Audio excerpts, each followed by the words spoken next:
ಹೊನ್ನಾವರ ಹೊಸೂರು ಗ್ರಾಮ ಪಂಚಾಯಿತಿ ವ್ಯಾಪ್ತಿಯಲ್ಲಿ ಕರ್ನಾಟಕ ಸರ್ಕಾರ ಹಮ್ಮಿಕೊಂಡಿರುವ ಸಂವಿಧಾನ ಜಾಗೃತಿ ಜಾಥಾ 11/2/2024 ಹೊಸೂರು ಗ್ರಾಮ ಪಂಚಾಯಿತಿ ವ್ಯಾಪ್ತಿಯಲ್ಲಿ ಅದ್ದೂರಿಯಾಗಿ ಜರುಗಿತು. ಬಾಬಾ ಸಾಹೇಬ್ ಅಂಬೇಡ್ಕರ್ ಪ್ರತಿಮೆಗೆ ಮಾಲಾರ್ಪಣೆ. ಗ್ರಾಮದ ಮುಖ್ಯ ರಸ್ತೆಯಲ್ಲಿ ಶ್ರೀಶಕ್ತಿ ಸಂಘ ಆಶಾ ಕಾರ್ಯಕರ್ತೆಯರು, ಅಂಗನವಾಡಿ ಕಾರ್ಯಕರ್ತರು, ಶಿಕ್ಷಕರು, ಶಾಲೆ ಮಕ್ಕಳು ಮೆರವಣಿಗೆ ಮುಖಾಂತರ ಅದ್ದೂರಿಯಾಗಿ ಜರುಗಿತು. ಶ್ರೀಮತಿ ಜಾನಕಿ ಶಿವಣ್ಣ ಅಧ್ಯಕ್ಷತೆ ವಹಿಸಿದ್ರು. ವೇದಿಕೆ ಮೇಲೆ ಹಾಜರಿದ್ದ ಗಣ್ಯರು ಹಾಗೂ ಗ್ರಾಮ ಪಂಚಾಯಿತಿ ಸದಸ್ಯರ ಸಮ್ಮುಖದಲ್ಲಿ ಕಾರ್ಯಕ್ರಮ ಉದ್ಘಾಟನೆ ಮಾಡುವ ಮುಖಾಂತರ ಚಾಲನೆ ನೀಡಿದರು. ಮೊದಲಿಗೆ ನಾಡಗೀತೆ ಮತ್ತು ರಾಯತಗೀತೆ ಹಾಡಲಾಯಿತು. ಇದೇ ಸಂದರ್ಭದಲ್ಲಿ ಸಂವಿಧಾನದ ಪೀಠಿಕೆ ಬೋಧಿಸಲಾಯಿತು. ಈ ಸಂದರ್ಭದಲ್ಲಿ ಸಮಾಜ ಕಲ್ಯಾಣ ಇಲಾಖೆ ಅಧಿಕಾರಿಗಳಾದ ಆನಂದ್ ಮೂರ್ತಿ ಮಾತನಾಡಿ, ಪ್ರತಿಯೊಬ್ಬ ನಾಗರಿಕನು ಈ ದೇಶದಲ್ಲಿ ಜೀವಿಸಬೇಕಾದರೆ ಸಂವಿಧಾನ ಆದರ್ಶ, ಅದರ ಮಹತ್ವದ ಬಗ್ಗೆ ತಿಳಿದುಕೊಂಡು ಜೀವನದಲ್ಲಿ ಅಳವಡಿಸಿಕೊಳ್ಳುವುದಾಗಿ ವಿವರವಾಗಿ ತಿಳಿಸಿದರು.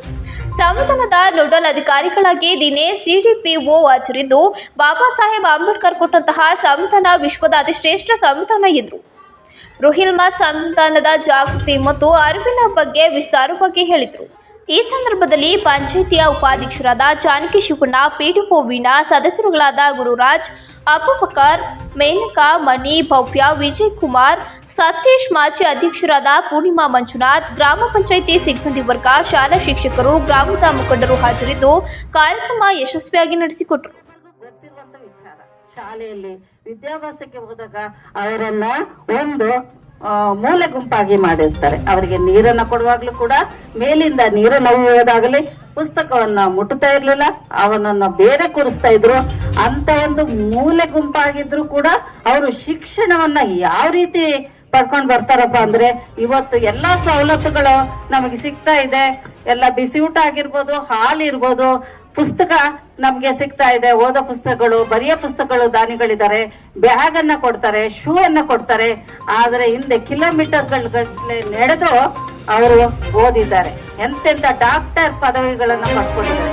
ವಿದೇಶದಲ್ಲಿ ಅರ್ಥಶಾಸ್ತ್ರವನ್ನ ಓದಿ ಡಾಕ್ಟರೇಟ್ ಪದವಿಯನ್ನ ಪಡ್ಕೊಂಡು ನಮ್ಮ ದೇಶಕ್ಕೆ ವಾಪಸ್ಸಾಗಿದ್ದಾರೆ. ಕಾನೂನು ಅರಿವನ್ನ ಓದಿದ್ದಾರೆ, BA ತಗೊಂಡಿದ್ದಾರೆ, 100 ಡಿಗ್ರಿಗಳನ್ನ ಮಾಡಿದ್ದಾರೆ. ಅವರಿಗೆ ಯಾವುದೇ ಒಂದು ಎಲ್ಲ ಫೀಸನ್ನು ಕೂಡ ಕೊಡ್ತಾ ಇರ್ಲಿಲ್ಲ. ಹಾಗಿನ ಒಬ್ಬ ರಾಜರು ಕೂಡ ಅವರ ಒಂದು ಟೆಸ್ಟ್ ಅನ್ನ ಇಟ್ಟು ಅಲ್ಲೂ ಕೂಡ ಅವರು ಪ್ರತಿಯೊಂದು ಹಂತದಲ್ಲೂ ಕೂಡ ಒಂದೊಂದು ಸಮಸ್ಯೆಗಳನ್ನ ಬಗೆಹರಿಸ್ಕೊಂಡೆ ಅವರು ಮುಂದೆ ನುಗ್ತಾರೆ. ಅಂದ್ರೆ ಅದು ಅವರಿಗೆ ಆ ಒಂದು ಯೋಜನೆ ಕೊಟ್ಟಿದ್ದಾರೆ ದೇವರು. ಅಂದ್ರೆ ಅದು ಸಾಮಾನ್ಯ ಜನರಿಗೆ ಕೇಂದ್ರ ಸರ್ಕಾರನೇ ಬಿದ್ದು ಹೋಯ್ತು. ಆ ಒಂದು ಓಟಿಗೆ ಎಷ್ಟು ಬೆಲೆ ಅಂತ ನೀವು ಯೋಚನೆ ಮಾಡಿ.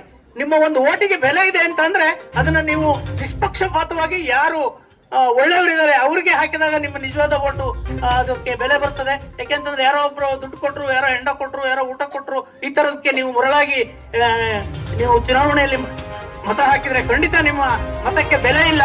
ನೀವು ಆಗ ಒಳ್ಳೆಯ ಪ್ರತಿನಿಧಿಯನ್ನು ಚುನಾಯಿಸ್ಲಿಕ್ಕೂ ಆಗೋದಿಲ್ಲ, ನೀವು ಒಳ್ಳೆ ನ್ಯಾಯವನ್ನು ಕೇಳಲಿಕ್ಕೂ ಆಗೋದಿಲ್ಲ, ನೀವು ನಮ್ಮೂರಿಗೆ ಒಳ್ಳೆ ಕೆಲಸ ಮಾಡುವಂತ ಕೇಳಲಿಕ್ಕೂ ಆಗೋದಿಲ್ಲ.